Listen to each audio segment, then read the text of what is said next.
हाल है आपके? ठीक है, उम्मीद करता हूँ आप खैरियत से होंगे। आज मुझे ज्वाइन किया है राय इब्रार हुसैन बशीरा खरल साहब ने, एडवोकेट माशाल्लाह, बड़ी डिसेंट पर्सनैलिटी के मालिक हैं। अल्लाह ताला इनको मुस्तकबिल में अपनी जो सोशल लाइफ है, जो प्रोफेशनल लाइफ है, मेरा दुआ गो कि अल्लाह ताला इनको कामयाब करे। माशाल्लाह ये बहुत आगे इंशाल्लाह जाएंगे।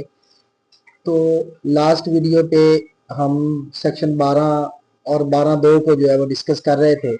तो आज मैं कोशिश करूंगा कि आज हम इसको 12(2) को जो है वो इस वीडियो के ज़रिए जो है वो इस मैटर को कंक्लूड कर दें।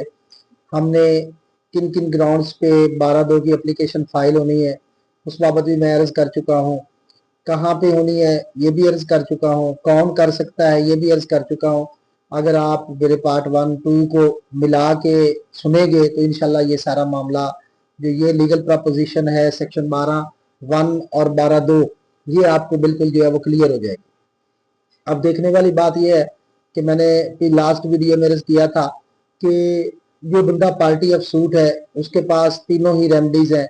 वो 9-13 में मनसूखी डिग्री के लिए भी जा सकता है, वो 96 में डायरेक्ट अपील भी फाइल कर सकता है और 12(2) भी दायर कर सकता है। लेकिन 12(2) तब दायर करेगा जब ड्यूरिंग प्रोसीडिंग ऑफ सूट जो है वो कोई फ्रॉड अलेज करेगा कि मेरी ये समनिंग सही नहीं हुई, मेरा ये एड्रेस इन्होंने गलत दिया है, मेरी जानब से हाजिरी गलत करवाई है। अगर ऐसे कोई स्पेशल सर्कमस्टांसिस होंगे तो फिर उसकी 12(2) की एप्लीकेशन जो है प्रोसीडेबल होगी।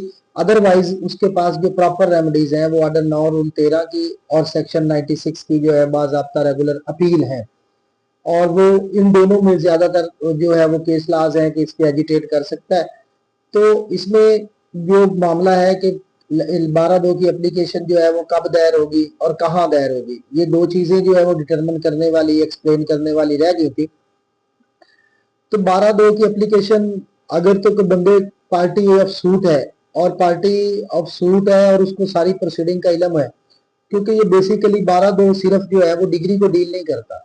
एनी ऑर्डर ऑफ कोर्ट है, यानी कि बंदा अलेज करता है कि ये ऑर्डर इन्होंने फ्रॉड के जरिए ले लिया है, मिस रिप्रेजेंटेशन के जरिए ले रही है, चाहे वो इंटरम ऑर्डर भी है या उसका कोई स्टेटमेंट उन्होंने जो है उसको इंटाइस अवे करके करवा लिया है, प्रोसीडिंग ऑफ सूट में कोर्ट को मिसलीड करके करवा लिया है। तो इस बाबत भी वो 12(2) की एप्लीकेशन जो है वो फाइल कर सकता है। अब 12(2) from the date of knowledge से विद इन 3 ईयर्स फाइल होनी है।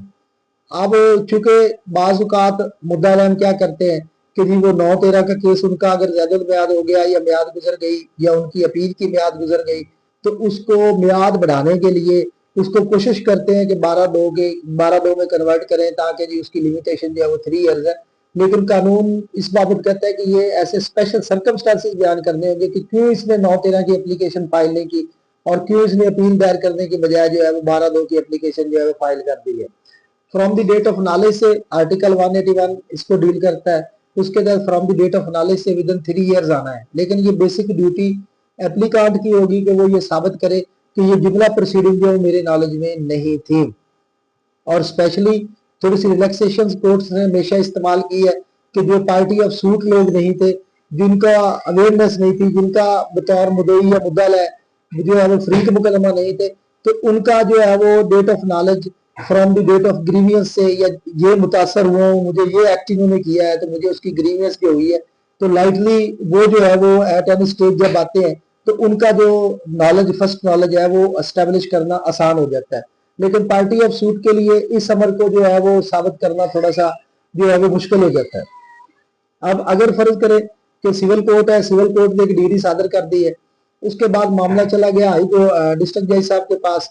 डिस्ट्रिक्ट जज साहब ने भी जो है वो उसको अपील ऑर्डर को अपील रखा, मैटर चला गया हाई कोर्ट में, हाई कोर्ट में भी वही रहा सुप्रीम कोर्ट में। सुप्रीम कोर्ट जो है वो उसकी कोई जो फाइंडिंग है उनको रिवर्स कर देती है, उनको वेरिएट कर देती है, अपनी कोई नई ऑब्जर्वेशन दे देती है। तो वो सारी ऑब्जर्वेशन जो है वो मर्ज होंगी। Court of decision of first जो डिग्री कोर्ट है जो जिसने डिग्री सादर की है उसकी फाइंडिंग में वो मर्ज हो जाएंगी।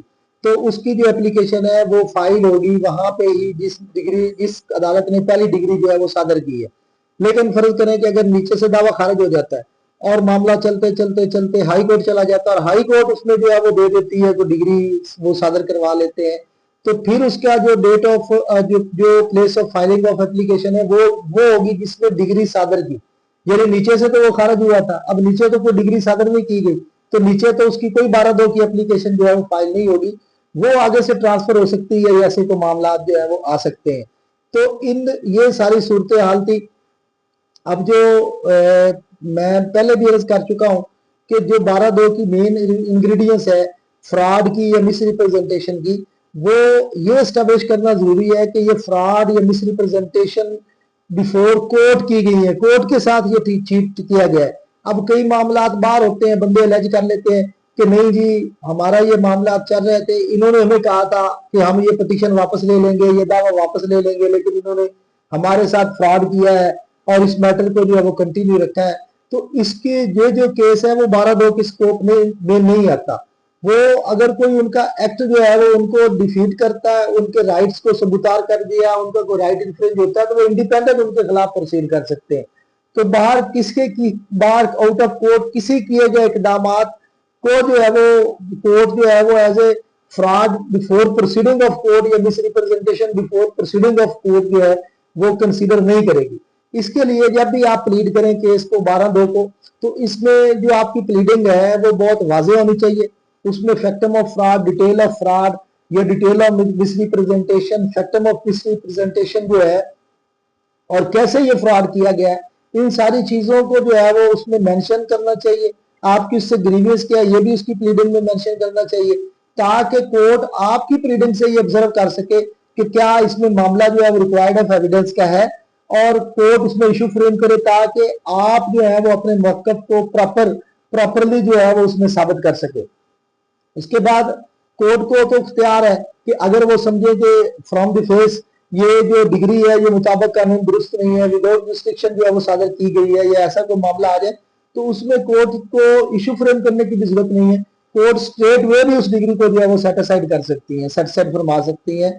और अगर आपकी दरखास्त में कोई डिटेल ऑफ फ्रॉड नहीं होगी, तो प्राइमा फेसी फ्रॉड आप एस्टेब्लिश नहीं कर सकेंगे, आपकी किसी एक्ट की वजह से वो जो है वो उसको फाइनलिटी अटैच हो चुकी होगी, तो देन कोर्ट को इख्तियार है कि विदाउट रिकॉर्डिंग ऑफ एविडेंस भी उस 12(2) की एप्लीकेशन को खारिज कर सकती हैं।